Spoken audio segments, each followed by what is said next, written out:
What's up, guys? So today I'm going to be answering 3 different questions that one person submitted. We're going to be answering common names questions.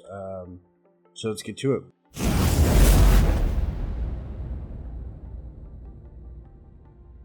The first question is, how did you ship out packages? So I'm going to take them kind of one at a time because that one question actually looks like it's a couple questions. But so shipping out packages from a zoomed out point of view was something that how I set it up was I would have my cousin ship out 3 packages at each post office, right? And once we went to one post office, she wouldn't use that same post office again for about 3 months. I was the one who actually printed out the labels, so I was basically setting up the destinations to where she would go. So I would set it up, and I would look at a certain, pattern, or, maybe off the highway. I would set it up however I wanted to. I would say, okay, so today I'm going to use this town, this town, this town, this town, and I would try to make it as random as possible without making it, like the 4 corners of a state, because it would be a ridiculous amount of gas money, and, the overhead would it would be insane. So I would try to randomize it as much as possible. But the most important thing was you're only shipping out 3 packages from that post office for, that 6-month period. Because if at the end of the day, if the feds are going to sit there and they're going to watch that post office, then they're not going to sit there for 6 months waiting for us to come back. It just didn't seem practical to me at the time for them to do that. And, I was correct about that assumption. So the second part of that first question was, did you use stamps, website, or something similar? So we didn't use any of that. I had her actually go in and drop off the packages. There are definitely alternatives that you could do that are different. I wanted to get that receipt back with that tracking number. So if I had a customer who put in a dispute because they didn't get their package, I had that tracking number to back me up and say that I did in fact ship it out. And I could prove that, and I could look it up. I could tell you where your package was. Typically, I wouldn't give you your tracking number till at least 7 days after I shipped it out. And that was primarily just a security function. So I know there's anonymous shipping websites, but I don't know how trustworthy they are. I don't know how trustworthy they are either. And at the end of the day, when you're using something like that, like, who needs an anonymous shipping site, right? Like I said, we're shipping out 3 packages from each post office every 6 months. Like, going in and getting a receipt is far from the end of the world. Every other base is covered. Like, in my case, we had covered every base that could possibly be covered. So what ended up happening was the feds just, broke the law in order to catch us, and ultimately me. She didn't serve any prison time. So anyways, moving on to the second question. How much did you make yearly? It doesn't have to be specific, like 6 figures. So I think the best way to put it would be, when I started off, when I first started selling, the first week, I want to say I made $300. The second week, I think I made $500. So by the end of it, it was probably about 20,000 every 2 to 3 days. And that was not including, the salary from working on different darknet markets. That's, strictly just vending. And, that's far from a lot. Like, you have a ton of people who do this who make a lot more than that, and do it for a lot longer than I did. That said, you also have a lot of people who do a lot more time than I did. So it's an exchange. I wasn't selling hundreds and hundreds of pounds of cannabis. It wasn't something like that. It was more of a very eclectic, what's the word I'm looking for? Like a boutique, right? So, like, I specialized in ascertaining the best wares that I possibly could. So, like, if I sold something, it was the highest quality of that particular thing that I could source on a global scale.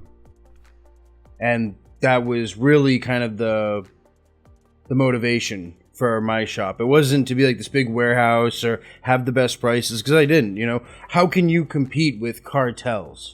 When there are multiple cartels that are out there that are selling the same things that you're selling, you're not going to be able to compete price wise with those people. So you need to find another way to compete. And for me, that was through customer service. It was through like being there. If someone wanted to know, something, or like, harm reduction, or, like when I did grow cannabis, it was like, how do you grow your cannabis? And I'm like explaining what a deep water culture system is, what a, growing with a scrog or a screen of green is, and why it's beneficial, how you make, organic hydroponic nutrients for your deep water culture system. All those things were things that I would spend time talking to my customers about, explaining, or helping them understand on one-on-one messages, operational security, and helping them to get to a point where they feel secure, but it's not just an illusion of security. Like, they also know that they can never be 100% secure. I think that idea that you can be 100% secure is a horrible idea to have, especially, when you're doing stuff like that, because it's going to lead to this false sense of security, which is just absolute cancer when it comes to, information security, operational security, or just, anything when it's, on anything really. I mean, it's not even just limited to like, darknet vendors or darknet buyers. So let's see, the last question. Now that I totally digressed off the second one. What operating system did you use, and is there any software that came in handy that you used commonly? So I use Tails a lot. I'm also a fan of Ubuntu. People are gonna freak out about that.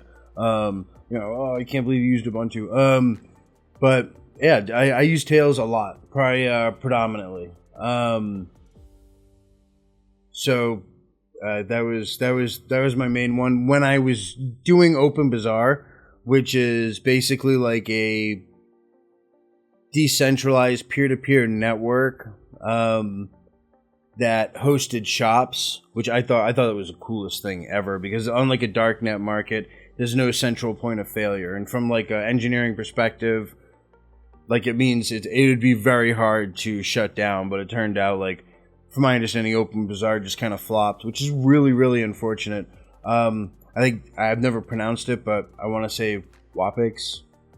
Probably totally butchering that. It's basically like these two images where you have one is like a relay or a switch, and then the other one is the operating system. And you have both of them running in tandem together, working together. And like that's what I ran OpenBazaar on. I wrote a script that would allow someone to just run that script, and it would set up VirtualBox. It would configure it the right, all the right way with everything that they needed in order to run it. So that was predominantly it was those three operating systems. But I also I have like the Dragon of Kali, which is horrible. It's horribly done. It's one of my first tattoos that I ever did. I did it on myself. So I had like Kali Linux, which let's see, turn it. So Kali Linux, which is from my understanding, like Kali also means badass, but it's just a hacking distribution, and it's a version of Linux that's meant just for hacking. So I would use that. You have OPSEC and information security, which is great tools to have and implement when you're doing things. But the reverse of that is you should also know about conducting investigations and gathering information, and that's where like OSINT or open source intelligence is going to come into play, and that's what I used like Kali for, in combination with a couple other tools. But I hope that answers the question that you had, common name, and I look forward to answering some more of you guys' questions in the future. Feel free to just keep adding them. If you do add them, please try to add like one at a time, so the videos don't end up being a half hour or longer. Or, I don't know, maybe I'll just ignore the ones after the first one in the future. But I hope this helps, and thank you guys so much for spending the time to watch the video, and I look forward to seeing your input in the comments below. Make sure to hit that like button if you found this content useful and enjoyed it.